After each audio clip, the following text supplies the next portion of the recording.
Back when COVID first got dropped, we decided to watch all of the Mad Max movies in succession. You know, to prepare and pick up tips and tricks on how to survive an apocalyptic wasteland. We enjoyed the films, and soon thereafter I played the Mad Max game that came out in 2015 alongside Fury Road. And that game was way more fun than it had any real right to be. But this is all just to say that I'm a fan of the Mad Max franchise.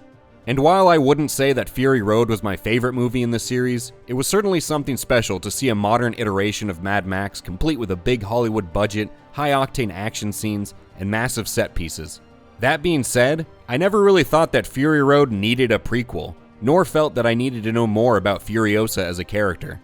I thought Fury Road was just fine as another standalone tale from the wasteland all its own, and while I don't have anything bad to say about Furiosa as a character, I never felt this pull to know more about her background or what drove her to do what she did in Fury Road. But as a fan of Mad Max, who am I to say no to another George Miller guided journey back to the wasteland? The more Mad Max the merrier, I always say, whatever the circumstances. Which brings us to Furiosa. It's Furiosa, not Furiosa. Now let's get in a quick recap of the film before we go any further down the road. And that means that spoilers are approaching fast in Furiosa. The movie begins with a young Furiosa being taken from the green place of abundance she grew up in by some scavengers from the biker horde. She's delivered as a prize to the warlord Dr. Dementus, who takes the young girl in, but also crucifies Furiosa's mom when she shows up to save her. Time passes, and Dementus raises Furiosa in his own way, as he and his biker horde terrorize the wasteland, eventually happening upon the Citadel from Fury Road. When Dementus shows up to take control over the Citadel, he and his horde get laughed and bombed out of town, so the warlord sets his sights on Gastown instead, using a Trojan horse to take it over. Dementus and his retinue show up to the Citadel once again, but this time to negotiate with Immortan Joe for food and water in exchange for guzzling. But Joe taking Furiosa becomes a part of the deal, much to the chagrin of Dementus, who had come to view her as his own daughter. We fast forward, and Furiosa has grown up as a dogman in Immortan Joe's Citadel, eventually coming under the tutelage of Praetorian Jack and learning to drive a war rig. Jack and Furiosa, now a Praetorian herself, are dispatched to the bullet farm to load up on ammunition for an attack on Gastown, but secretly the two plan to escape the Citadel and go in search of the place of abundance Furiosa hails from. Unbeknownst to everyone, however, Dementus, who's begun to lose his grip on Gastown, has stricken out and taken over the bullet farm where he ambushes the war rig.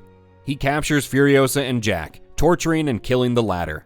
Furiosa, in order to escape, cuts off her left arm where she had tattooed an astrogation map that led back to her home, severing her connection to her past in order to survive.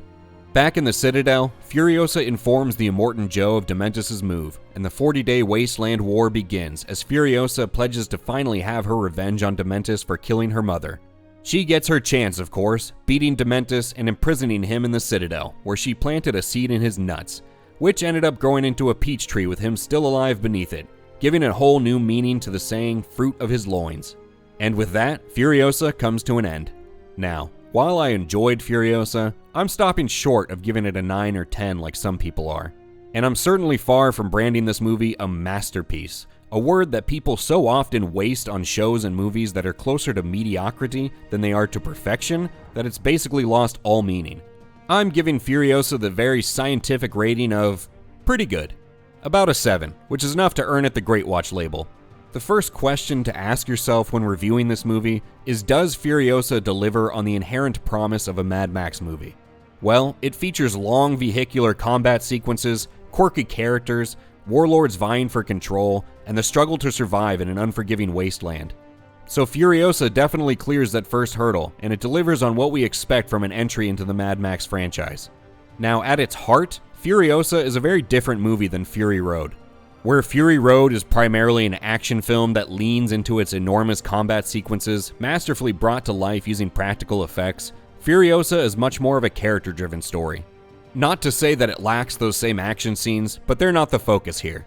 And while diving deep into a character may be new or at least unfamiliar for the Mad Max franchise, there's no reason it can't work. As we just saw with Fallout, and as we've seen recently with other franchises, a nuclear wasteland can be a fantastic setting that allows us to explore the depths of humanity and our will to survive when everything has been taken from us, as the harsh setting and isolation cut right to the core of the human spirit. Here, we follow Furiosa's journey from being taken from her home to becoming a valuable Praetorian for the Citadel, to her trying to escape and return home at long last, and ultimately getting her revenge on Dementus and seeing what became the impetus for her risking everything to save the wives in Fury Road. Speaking of Dementus, I was actually concerned when I saw Chris Hemsworth in the first trailer for Furiosa, as I was worried that the character would be too goofy and lighthearted for the franchise. But his Dementus character actually fit pretty perfectly into the often absurd world of Mad Max. He's bombastic and theatrical and nutty, but also brutal, and in the end, just another damaged soul who's lost everything to the wasteland. I'd actually say he's one of the biggest highlights of the movie. But just like Fury Road, the standouts here are the vehicular combat scenes out on the open road. They are long, about 15 to 20 minute sequences each, and they're creative and gruesome and satisfying.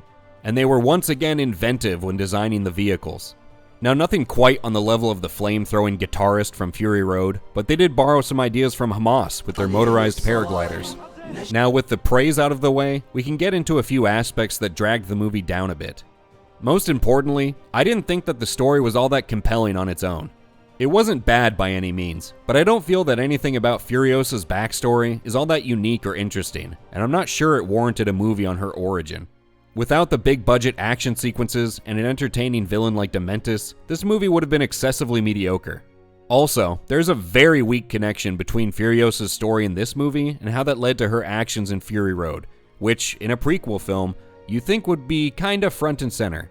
I think the film spent too long on Furiosa's childhood, and maybe that contributed to some of these problems. I mean, you don't even see Anya Taylor-Joy for the first hour of the film. I guess kind of a backhanded positive about the weak connection to the sequel is that you don't really miss much if you haven't seen Fury Road, so that allows Furiosa to stand on its own a bit. Also, and this isn't nearly as important as problems with the story, but one of the draws for me with a Mad Max movie is, Max, the road warrior, the wandering justice himself.